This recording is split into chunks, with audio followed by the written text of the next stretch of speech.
All right, Panther fans, I have the two top, most knowledgeable Panther people around. That is my buddy Stu and George Richards, who puts out content so fast that I'm pretty sure the Panthers actually go to his website to get their own news. So, George, thanks for coming on. I appreciate it, but I know you're a busy guy.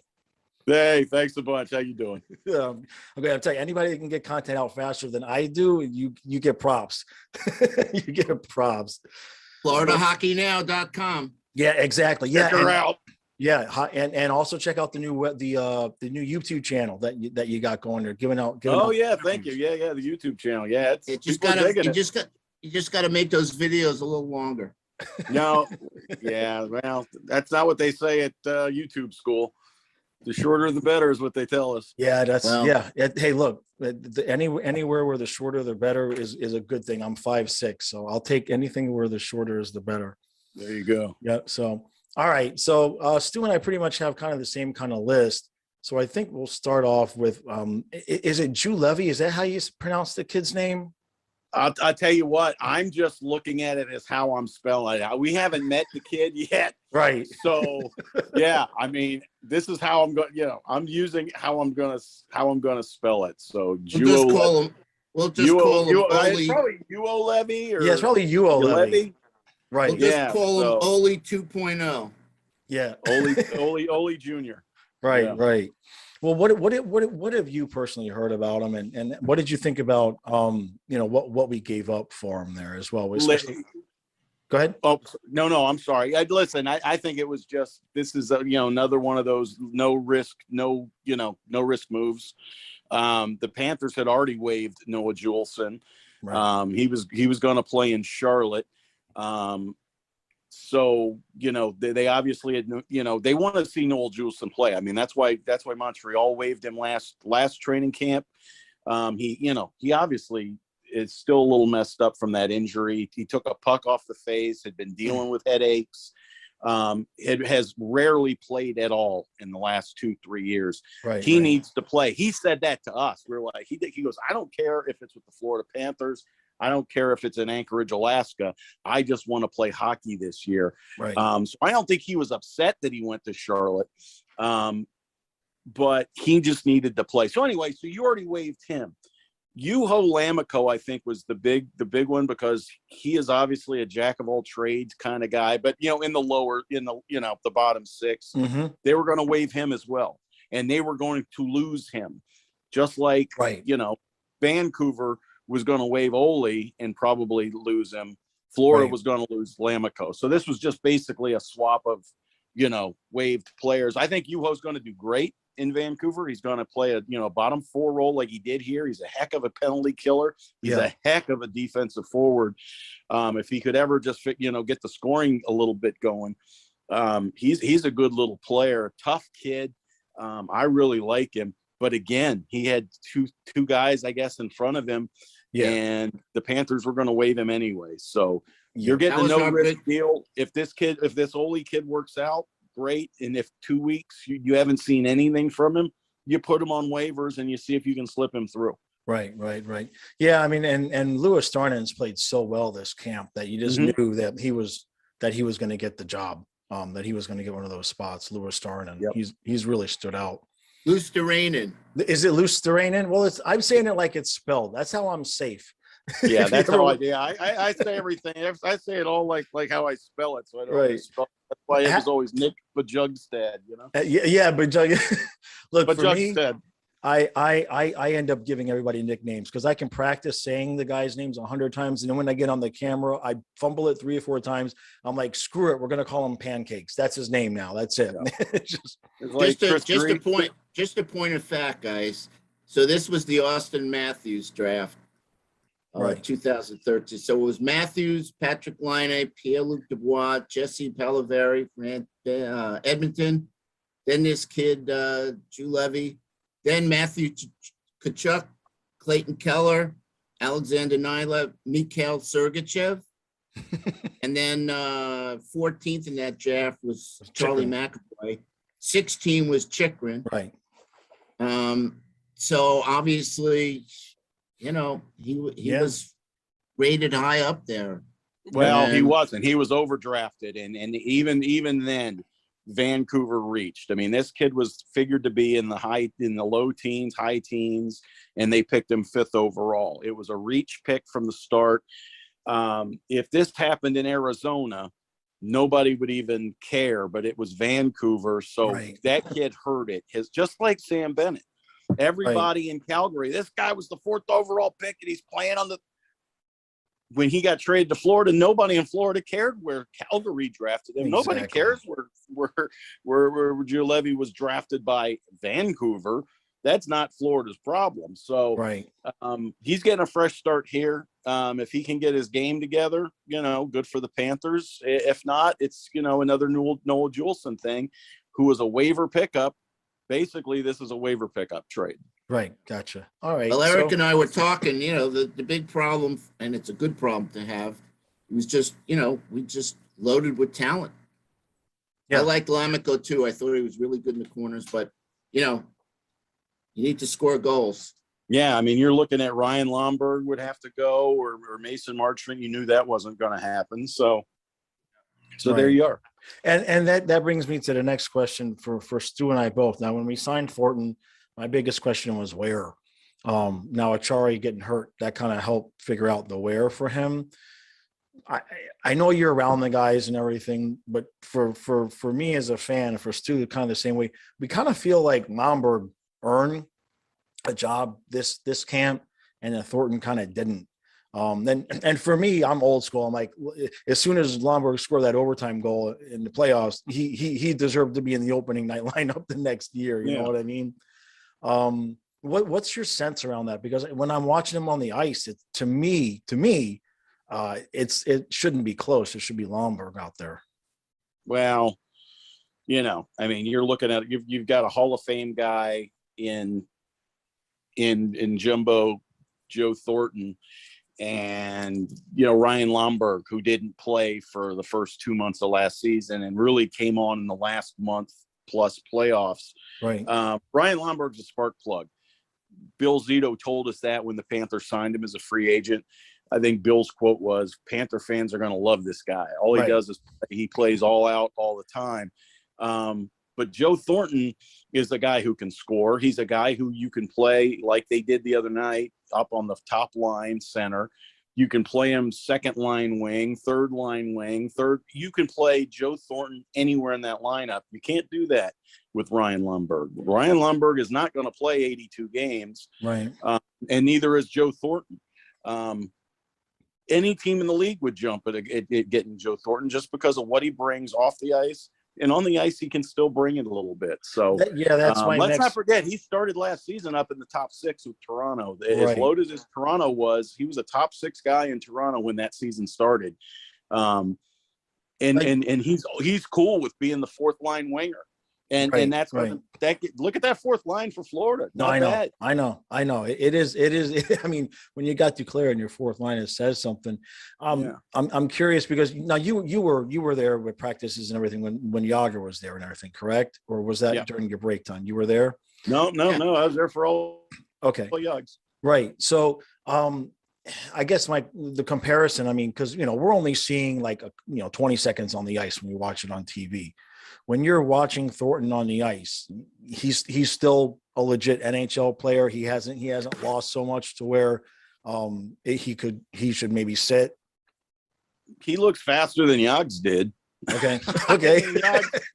Yags wasn't about the speed. They're two different guys, right? But I think the same thing kind of applies. They're two different guys at two different times, right? Because Yager got here as much to mentor Barkov and Huberdeau as anything else, and Yager lit it up here and became Yager again. Correct? Right. I don't know that the Panthers were even expecting that, because you got to remember when the Panthers got Yags, he was playing 4th line minutes in New Jersey and was miserable. Comes to Florida, hey, play with these 2 kids. Yeah, and he had a new lease on life. Yeah, he had a new lease on life the first day after the beach.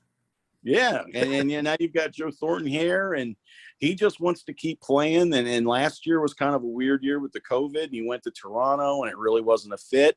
The Panthers have welcomed him with open arms, and And he knows that the role he's got is to play anywhere they need him to, and he's happy to do that. If they don't need him to play on Saturday night against the Islanders, he won't play.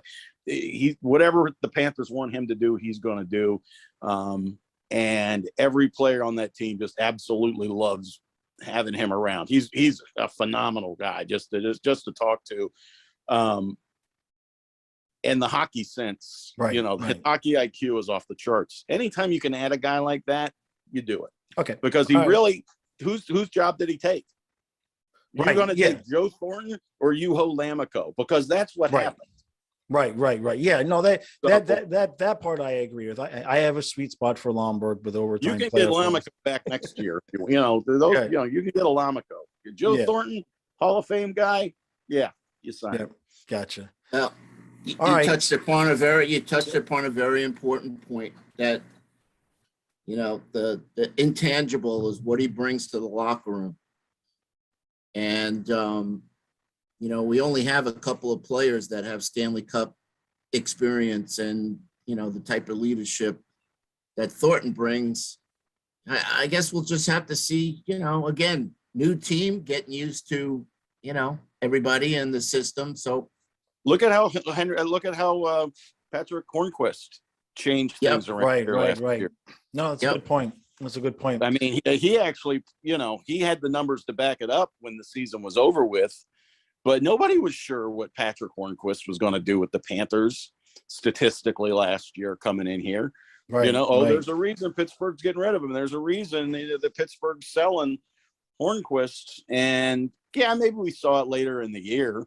But for what he brings and for, what you got him for and what you do. Great. And that brings me to the next question, which is about the third line there with Hornquist and Vetrano and Lundell. I've been all over Lundell all year. Everybody figured he was all of us. All of us, right? And then when it looked like he was going to only play 2 games, I was kind of like, but he showed so much in the first game. He didn't even need, and then the second game as well. So I watch him, and this is my question, because when I'm seeing him on the ice and I just watch his shift, to me, he looks just a little bit shorter, but like a clone of Barkov in the way he moves and everything like that. Is that kind of what you see out there? Yep.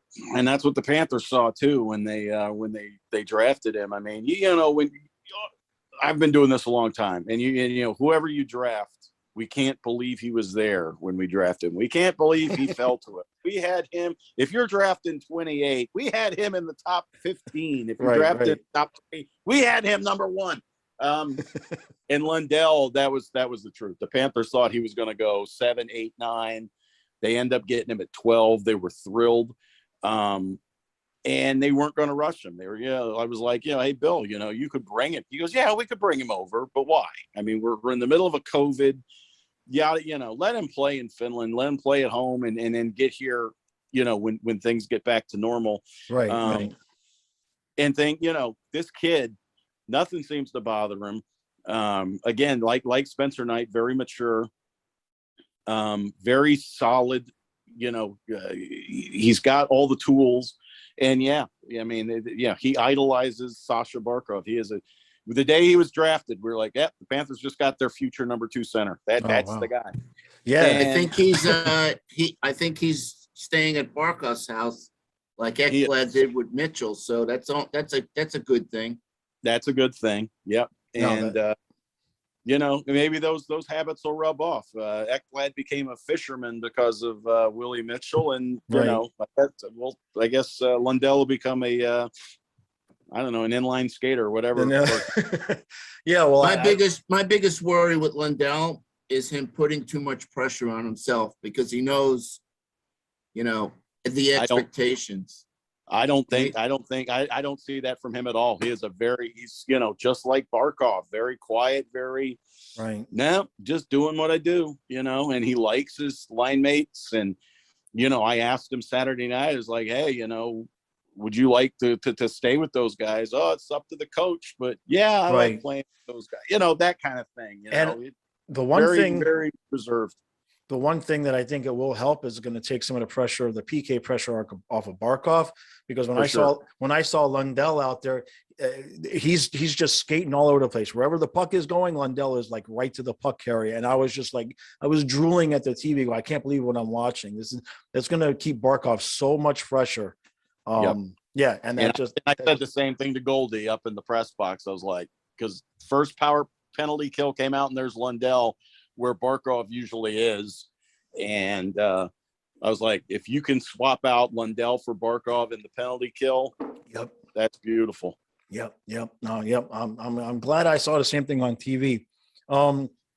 Which I got one more thing, and then if Stu has anything else, and this is the goaltending, and it's not controversial. Well, actually, two things. This is really quick. Did the team anticipate Montembeault getting picked up like that? Was that kind of expected by them? Yes. Yeah. I kind of figured out. I mean, that's why he was waived first, I believe. I think that they knew that, Montembeault needs to play. They signed Christopher Gibson, an older goalie, right? 28 years old. Whenever you put a 24-year-old goalie out there, that was a high draft pick, that I think has high upside, or at least we don't know what his upside is yet.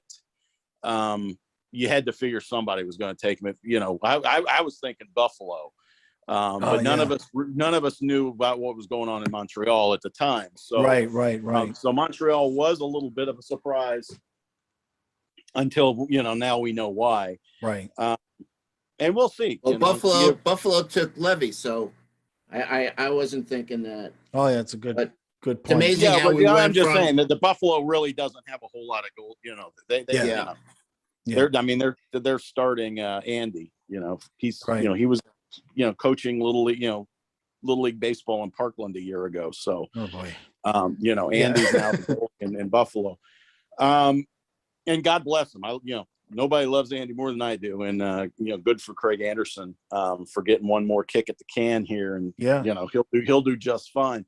But anyway, I think that was the thought, that if they would have, they couldn't use really both goalies, because now you're sharing AHL with Seattle. Seattle's going to have a goalie in Charlotte. Oh, that's a good point. So you would have had to find, let's say the Panthers right now still have Christopher Gibson, still have Sam Montembeault. You got to find somewhere for one of those guys to play. That's a good point. Either you send one to the ECHL, which neither of them want. Yeah. Because it's just a shooting gallery, right? No defense. It's not even the bus leagues. It's the rental car leagues. I mean, it's, nobody wants to do that. Right. So you'd have to loan him to an AHL team anyway. Right. Now Monty gets a chance to play in his hometown and play for the Canadians. Dream come true. God bless. That's great. Yeah. That's what I want to see him get some playing time. Absolutely. Yeah. Good for him. So last thing for me, speaking of playing time, so during the off season, about a month, maybe 6 weeks ago, I saw an article on NHL.com where they interviewed Spencer Knight, and he said that the open competition at goalie would be good for him. And then the first day of camp, Q said that Bob's going to get the workload, and I said, well, so what's your sense of things going forward? I mean, I'm obviously, I know Bob's going to be the day one starter, but what's your sense of, if you had to place a guess on what the split's going to be? Listen, I honestly said it at the beginning of the year. I think somebody's going to get 50 games. I think it'll be Bob that gets the 50, but who knows? I mean, honestly, who knows? I mean, because there's so much moving parts with this. I mean, Goldie was asking me the other day, well, who starts Saturday against the Islanders? Is it Bob? I'm like, well, it should be Bob, but it doesn't necessarily have to be, because he only got one preseason game. So, the traditional kind of splits are going out the window, because you want to look at the first month and workload. And I don't know. I honestly do not know. Right now, we're categorizing Bob as the starter. Right. Spencer's the backup. That could change in a week or 2 games. Who knows? It's so weird, because I'm watching other YouTubers that are doing their yearly predictions, and people are picking us to either go to the Stanley Cup Finals or win the Cup Finals, and everybody is saying it's going to be because of Spencer Knight.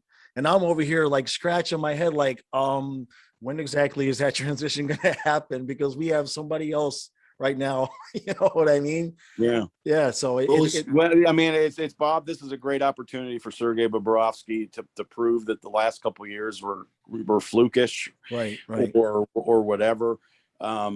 Privately, people within the Panthers have been raving about Bob. They say he's adjusted his practice. He's adjusted part of his game. Okay. But then the other night you see him crawl into the net, like, and become like he's 5'2", which is what we've seen. And you're like, so maybe he's too old, maybe you can't teach an old dog new tricks. I don't know. Right. So we're just going to have to see. But then you see Spencer, and he's coming out. He's aggressive. He's playing. He's getting big in the net, going side to side. And, so yeah. This is Bob's opportunity. They're giving Bob every chance to keep his job. And, now it's up to him. Yeah. Well, we know how good Knight is. My thinking on that is he can have the workload. He's just got to produce, because it all comes down to where we're going to be. I mean, going into the playoffs, I don't want to finish, I want to finish first. And then I want Knight to be the playoff goalie, as he should be. So I'm okay. You don't know that. How can you say that? You've got 82 games to play, and you're already saying you want him to be in first, but you want Knight to be the goalie. Well, what if Bob's the guy that played 50 games, 52 games, and that's the reason you're in first? Right. And then let's let things play out a little bit. Eric has pointed it out numerous times. Bob does not have a great track record in the playoffs. Well, okay, but neither is Spencer Knight. He's 1-1 if we're going with that. Right. Yeah, right. but it's all right. Like you said, hey, George, look, there's no right or wrong, right? There's no right or wrong. It's just.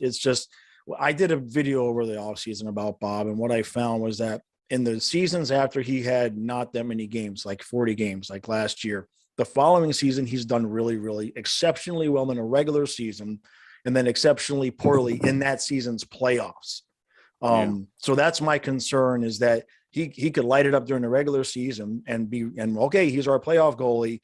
And then by the time we find out he's not really should be the playoff goalie, we're out again.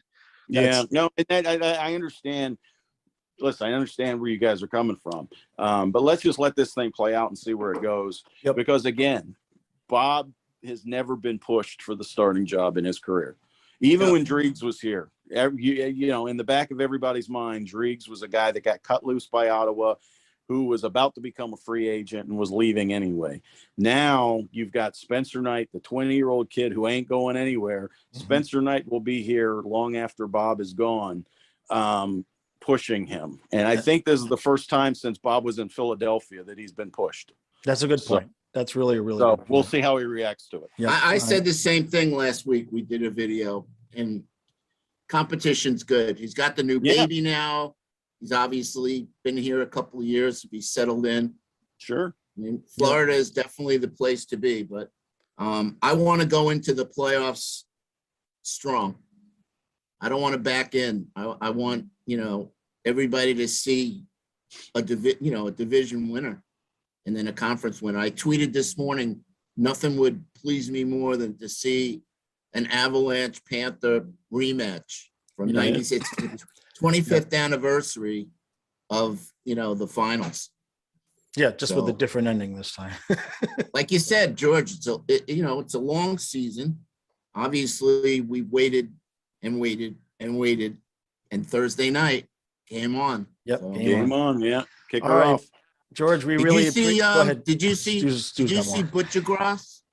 Butchergross says come on board to train. I'm surprised, we didn't have more of the pundits predicting us to win the cup. But I mean, Eric said conference. Yeah, I'm not doing it. I'm not satisfied. I picked Florida to win the Atlantic. I don't have them winning the cup. I've got Vegas winning it. We still need to see this team win a round first. So let's, Yeah, I'm not win a round. Probably against a wild card team. It won't be Tampa Bay this time around, and that's good. and then you see where it goes, because hockey's crazy. I mean, how many years now with this new divisional format have we seen the second round of the playoffs, just like last year with the Panthers first, where the second round was where the excitement was. Right. Because those second round matchups are legit good. Again, we'll see. Yep. I mean, the Panthers are in that conversation, though. This is the first time, you guys, since 1997 that the Panthers have been in that conversation. Yep. Legitimately Gotta stay healthy. Conversation. Yep. Strong start and staying healthy. I mean, because how many times have we've been like, yeah, they should contend for a playoff spot. Yeah, they're good this year. They should contend for a playoff spot. Maybe it's the wild card. Maybe this team is good enough to win the division and go from there. Yeah, So. and look, hey, like you said, I mean, if you don't count the play-ins, we haven't made the playoffs 2 times in a row since 96 and 97. So, one step at a time, All right, George, I really appreciate you doing this, and I know Stu does as well. I appreciate you, boys. Yep, and again, everybody, not just Florida Hockey Now, but check out on YouTube. He's George's putting out the interviews. And it's good stuff. It's really, really good stuff. So I appreciate you doing that. Absolutely. All right. I'll keep going with it. Yep. All right, guys. We'll talk to you later. All right, fellas. Be good. All right. You Be too. good, George. All right. Bye.